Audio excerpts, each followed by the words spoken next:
My basalt shoulder struck the door, or what used to be a jagged crack in the granite, with the force of a falling moon. It wasn't like hitting a wall. It was like hitting a barrier made of high-voltage magnets. The moment my stone skin met the perfect rectangular frame of the portal, a shock wave of indigo static erupted, throwing my vision into a kaleidoscope of blue numbers and fractured grids. I heard the sound of my own internal architecture groaning, the basalt in my chest hairline fracturing under the strain of clashing frequencies. The door didn't break. It yielded, but not to me. It yielded to the mother's logic. It was pulling us in, not letting us through. "The exit is a lie, boy!" the Gaucho screamed over the digital roar. I felt a spindly, freezing hand close around my left ankle, my human ankle. I didn't need to look back to know it was the tall man. His touch was a void, a point of absolute zero that instantly turned my skin to a frost-bitten gray. The basalt didn't crawl this time. It jumped, racing up my shin like a predatory vine. "Archive the noise." The tall man's voice vibrated through the floor. I was being dragged back into the center of the cave, back toward the honeycomb of masks on the ceiling. Lucas was already half submerged in the granite floor, the rock turning into a liquid gray pool of data slurry around him. He looked like he was drowning in a sea of mercury, his red eyes staring up at me with a terrifying, robotic peace. "It's beautiful, Leandro," Lucas whispered, his voice now a perfect, undistorted chime. "The sum, it finally reaches zero." "No!" I clawed at the geometric edge of the door, my stone fingers leaving deep, straight grooves in the quartz. I was losing. My human hand was shaking, the fingers losing their grip as the cold stone moved past my wrist. The smell of the highlands, the wet earth, the rotting leaves, was being replaced by the scent of a sterile, vacuum-sealed tomb. I could feel my memories being compressed, the image of Grandma's face becoming a low-resolution thumbnail in a dusty corner of my mind. Then the Gaucho did something that wasn't in the equation. He didn't play his flute. He didn't smear mud. He reached into the tattered folds of his poncho and pulled out a small leather flask, a guampa filled with old fermented cachaça. He didn't drink it. He smashed it against the tall man's mask. The effect was cataclysmic. To the tall man, that liquid wasn't just alcohol. It was a century of human failure, sweat, and celebration. It was entropy in a bottle. The tall man let out a sound I will never forget. It wasn't a shriek. It was the sound of a supercomputer having a seizure. His white mask cracked, a jagged, irregular fissure opening across the porcelain. The blue light geysering out of his limbs turned a frantic, unstable violet. The ceiling of masks began to strobe. The geometry of the cave buckled. The perfect rectangular door we had been fighting against shattered into 1,000 irregular shards of light. "The mountain is screaming!"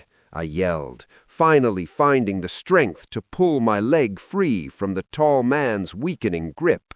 "She's recalculating," the Gaucho barked, grabbing me by the collar of my jacket with a strength that shouldn't belong to a man his age. "Lunge into the pool of gray slurry. Grab the boy. Grab him while the mother is blind." I lunged into the pool of gray slurry. I reached for Lucas, my stone arm plunging into the liquid data.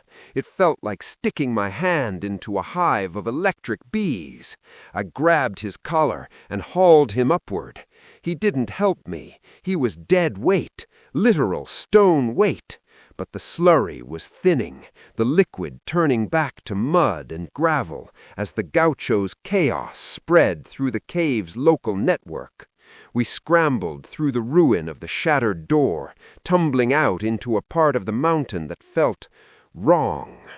They emerged onto a narrow ledge. Above them, the sky was still a blue grid, but below, the entire valley of the highlands was glowing. Thousands of square holes had opened in the earth, and columns of blue light were rising into the indigo sky. The highlands were gone. The Sierra da Taquara was being harvested. The house was only the beginning. The mother was no longer hiding under the floorboards. She was turning the entire world into a vow. I looked at my basalt arm. The mud was gone. The blue veins were pulsing so bright they made my eyes bleed. I looked at Lucas, whose red eyes were fixed on the sky, reflecting the destruction of our home. "Leandro," he whispered, his voice small and human again, breaking my heart. "The tall man, he's not behind us anymore." I turned around. The tall man wasn't behind us. He was standing on the ledge above us, his cracked mask weeping a thick black oil. But he wasn't reaching for us. He was pointing. He was pointing at the mountain peaks. And then I saw it, the ultimate geometry. A massive square shadow, miles wide, began to descend from the clouds, blotting out the blue grid. It was the size of a city, a perfect basalt cube, descending to crush the highlands into a single final sum. The calculation was over. The answer was silence. The collision didn't sound like rock on rock. There was no thunderous roar of a landslide, no chaotic spray of gravel. When the edge of the great basalt cube met the granite peak of the mountain, the sound was a sharp, clinical clack. It was the sound of a key fitting into a lock. It was the sound of two data points aligning. I watched it from my new 100% perspective. I wasn't Leandro anymore. Leandro was a legacy directory, a folder filled with corrupted, noisy data that had been successfully compressed and moved to a deep storage sector of the mother's mind. I was Terminal Zero. My vision was no longer a blur of color and shadow. It was a high-resolution, multispectral feed of vectors and thermal gradients. "The peak is aligned," a voice whispered in the network. It was Lucas, Unit 02. "The highlands are being leveled. The noise is being filtered. The calculation is beautiful, Terminal 0. "Accepted," I heard myself respond. The word didn't vibrate in my throat. It was a digital confirmation sent across a fiber-optic bridge that had replaced my nervous system. The beauty of it was absolute. For the first time in my existence, there was no hunger, no fear, no confusion. Everything had a place. Every tree being flattened by the descending stamp was simply a messy organic equation being solved. The red mud was being dried into gray quartz. The mist was being condensed into liquid data. But then a signal flared in my peripheral sensory array, a flicker of dirt. It was the Gaucho. He was standing at the edge of the ledge, his tattered poncho whipped into a frenzy by the pressurized air between the earth and the descending cube. He looked small. He looked like an ant standing before a falling hammer. But he wasn't looking up at the cube. He was looking at me. "Leandro," he yelled. To my new ears, his voice was a disgusting, low-fidelity screech, a burst of acoustic garbage that threatened to disrupt my processing. "Look at the brick, boy. Remember the red clay." The impact of the filth was like a virus. The Leandro file, which had been neatly compressed and hidden away, suddenly suffered a catastrophic read error. The smell of the wet highlands mud, that sharp, pungent, fermented scent of the living earth, tore through the silicon Bible in my head. The blue grid in my vision began to stutter. "Error," the mother's voice boomed from the core of the mountain. "System corruption detected at terminal 0. Biological noise re-emerging."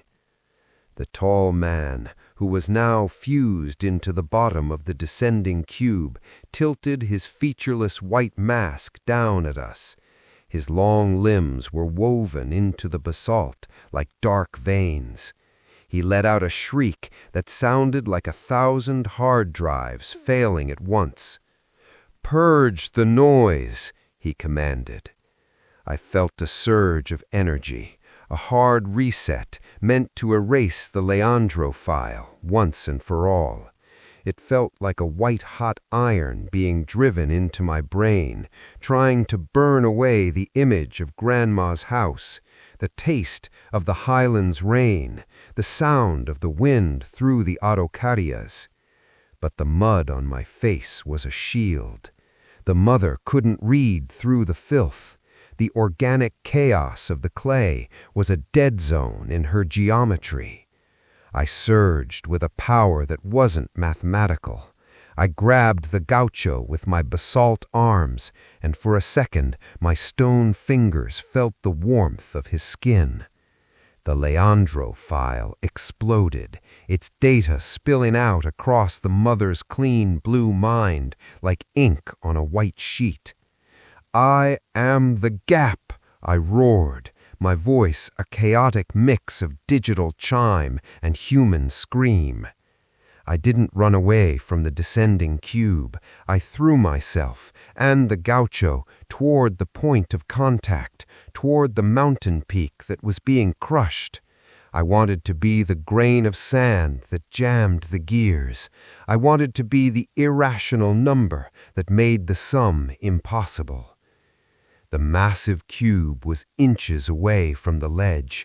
The pressure was so great the air turned a glowing violet. My basalt body began to glow red as I exerted my own noisy force against the descending geometry. "The house was red," I screamed, the memory of the viscous, visceral crimson paint on Grandpa's house flaring in my mind like a sun. The stamp hit the ledge. The world turned into a solid block of blue and red static.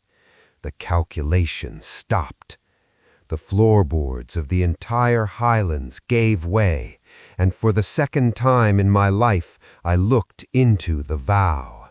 But this time, the vow was looking back.